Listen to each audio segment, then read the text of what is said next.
ാണ് വന്നത് ഫാത്തിമ. ഈ കോച്ചുന്ന തണുപ്പുള്ള ദിവസങ്ങളിൽ എന്റെ ശരീരത്ത് മറയ്ക്കാൻ ഒരു വസ്ത്രമില്ല ഫാത്തിമ. എനിക്ക് കഴിക്കാൻ ഒരു ഭക്ഷണമില്ല ഫാത്തിമ എന്ന് പറഞ്ഞ് കൈനീട്ടുമ്പോ ഫാത്തിമ റളിയല്ലാഹു അൻഹ മനസ്സുകൊണ്ട് ചിന്തിക്കുന്നു, റബ്ബേ ഞാനെന്ത് കൊടുക്കാനാണ്?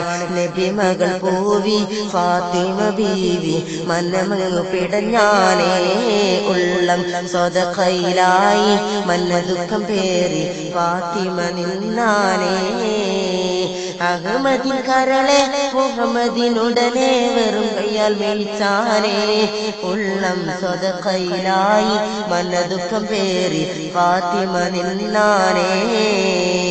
ഫാത്തിമ റളിയല്ലാഹു അൻഹ മനസ്സുകൊണ്ട് ചിന്തിച്ചു, അല്ലാഹുവേ ഞാനെന്ത് കൊടുക്കാനാണ്? ഫാത്തിമ റളിയല്ലാഹു അൻഹ എന്നിട്ട് അകത്തേക്ക് ചെല്ലുകയാണ്. ആകെയുള്ളതൊരു പുതപ്പാണ്, ഒരു ഷീറ്റാണ്. തന്റെ ഹസൻ ഹുസൈൻ റളിയല്ലാഹു അൻഹു എന്ന് പറയുന്ന അരുമ മക്കളെ മൂടി പുതച്ച് കിടക്കുന്ന ആ സീറ്റ് എടുത്തിട്ട് ഫാത്തിമ റളിയല്ലാഹു അൻഹ ഫഖീറായ മനുഷ്യന്റെ കൈകളിലേക്ക് കൊടുത്തിട്ട് പറയുന്നു, വസ്ത്രമായി ഫാത്തിമ, വസ്ത്രമായി ഫാത്തിമ.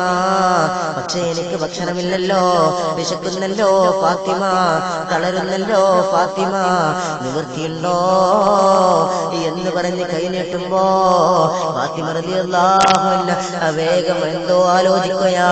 എന്നിട്ട് അകത്തേക്ക് ചെല്ലുകയാ. എന്നിട്ടൊരു പെട്ടിയെടുത്ത് വെക്കുകയാണ്.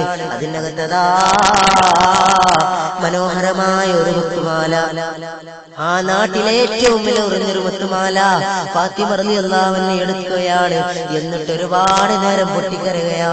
എന്നിട്ടാ ഫഖീറായ മനുഷ്യന്റെ കൈകളിലേക്ക് കൊടുത്തിട്ട്, ഇത് വിറ്റിട്ട് ഇത് കച്ചവടം നടത്തിയിട്ട് കിട്ടുന്ന കാശിന് നീ ഭക്ഷണം കഴിച്ചോ. ആ നേരത്തതാ ആ ഫഖീറായ മനുഷ്യൻ വേഗം അല്ലാഹുവിന്റെ റസൂലിന്റെ മുന്നിലേക്ക് ചെല്ലുകയാ. അല്ലാഹുവിന്റെ നബിയേ, അല്ലാഹുവിന്റെ റസൂലേ, അങ്ങയുടെ പൊന്നുമോൾ സ്വർഗത്തിന്റെ റാണി അല്ലെങ്കിൽ പിന്നെ ആരാണ് സ്വർഗത്തിന്റെ റാണി? നബിയേ, അല്ലാഹുവിന്റെ റസൂൽ ചോദിച്ചെന്തേ?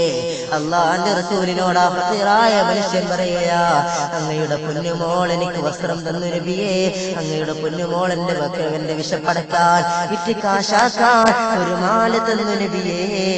പക്ഷേ എന്തിനാ ഹബീബേ ഫാത്തിമ കരഞ്ഞതെന്നറിയില്ല.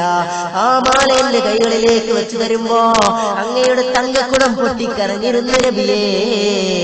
അതെന്തിനെന്ന് എനിക്കറിയൂല നബിയേ. അല്ലാഹുവിന്റെ റസൂല് കേട്ടപാട് ഞെട്ടിത്തെറിച്ചു പോയാ. എവിടെ ആ മാല? എവിടെ ആ മാല? എവിടെ ആ മാല? എവിടെ? അതെന്റെ ഖദീജയുടെ മാലയാ, അതെന്റെ ഖദീജയുടെ മാലയാ. ശരീരം മുഴുവൻ പൊന്നുകൊണ്ട് നിറച്ചവളായിട്ട് കടന്നു വന്നവളാണ് എന്റെ പ്രിയപ്പെട്ട ഖദീജ. എന്നിട്ട് ഇസ്ലാമിന് വേണ്ടി ഞാൻ സദഖ ചോദിച്ചപ്പോ അവളെല്ലാം ഊരിത്തുന്നു സഹാബത്തെ. ഒരു തുള്ളി തങ്കം പോലും ഇല്ലാതെയല്ലേ എന്റെ പ്രിയപ്പെട്ട ഖദീജ ഈ ലോകത്തോട് വിട പറഞ്ഞത്. അവസാന സമയത്ത് പൊന്നുമോള് ഫാത്തിമയെ അരികിൽ വിളിച്ചുകൊണ്ട് പറയുന്നു, ഫാത്തിമ മോളെ, പൊന്നുമോളെ, പൊന്നുമോളെ, നിനക്ക് ഉമ്മാനെ കാണണമെന്ന് തോന്നുമ്പോ ഈ മാലയിലേക്ക് നോക്കിക്കോ ഫാത്തിമ. ഉമ്മാക്ക് തരാ ഈ മാലയല്ലാതെന്നല്ല മോളെ. കയ്യിലെ ഒരുപാട് സമ്പത്തുണ്ടായിരുന്നു മോളെ, ഒരുപാട് സമ്പാദ്യം ഉണ്ടായിരുന്നു മോളെ. അതെല്ലാം അല്ലാഹുവിന്റെ ദീനിന്, ഇസ്ലാമിന് വേണ്ടി, ഇസ്ലാമിക യുദ്ധങ്ങൾക്ക് വേണ്ടി ഖദീജ കൊടുത്തുപോയി പൊന്നുമോളെ. അതുകൊണ്ട് ഈ മാല തരാ, ഇതെന്റെ പൊന്നുമോൾക്കുള്ളതാ. ഉമ്മായെ കാണണമെന്ന് തോന്നുമ്പോ ഈ മാലയിലേക്ക് നോക്കിക്കോ ഫാത്തിമ. ഉമ്മാടെ കവിളത്ത് മുത്തം തരാ ഫാത്തിമ. നിനക്ക് കൊതി വരുമ്പോ ഈ മാലയിലേക്ക് മുത്തം കൊടുത്തോ ഫാത്തിമ എന്ന് പറഞ്ഞിട്ട് എന്റെ ഖദീജ കൊടുത്തിട്ട് പോയ മാലയാണ്. ഹസൻ ഹുസൈൻ റളിയല്ലാഹു അൻഹു എത്ര ദിവസം പട്ടിണി കിടന്നു, എന്നിട്ടാ മാലയെടുത്തില്ല. അലി റളിയല്ലാഹു അൻഹു എത്ര ദിവസം ദുരിതമനുഭവിച്ചു, എന്നിട്ടാ മാലയെടുത്തില്ല. ഇപ്പയാ മാലയെടുത്തത് ആർക്ക് വേണ്ടിയാ? ഇപ്പയാ മാലയെടുത്തത് ആർക്ക് വേണ്ടിയാ? പാവപ്പെട്ടവന്റെ വീടിന്റെ വാതിൽ വിളിച്ചടച്ച് പണത്തിന്റെ പർദീസയിൽ തൂങ്ങി കുടിക്കുന്ന സമ്പന്ന വർഗം പഠിച്ചോ. അനാഥ മക്കളുടെ കല്യാണത്തിന് പോയിട്ട് 5 രൂപയും 10 രൂപയും 20 രൂപയും 50 രൂപയും കൊടുത്തിട്ട് കല്യാണത്തിന്റെ പവർ കുറഞ്ഞെന്ന് പരാതി പറയുന്ന ഇബ്ലീസിന്റെ അണികളായി നിങ്ങൾ മാറില്ലേ?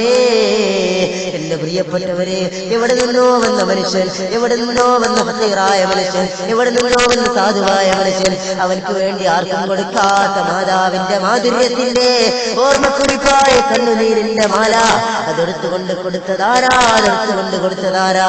ജന്നത്തുൽ ബഖീന്റെ സ്വർഗീയ ആരാമത്തിൽ ഏറ്റവും പ്രകാശമുള്ള പൂവേ ഫാത്തിമ, ആ തോട്ടത്തിലെ ഏറ്റവും മണമുള്ള പൂവേ ബീവി ഫാത്തിമ.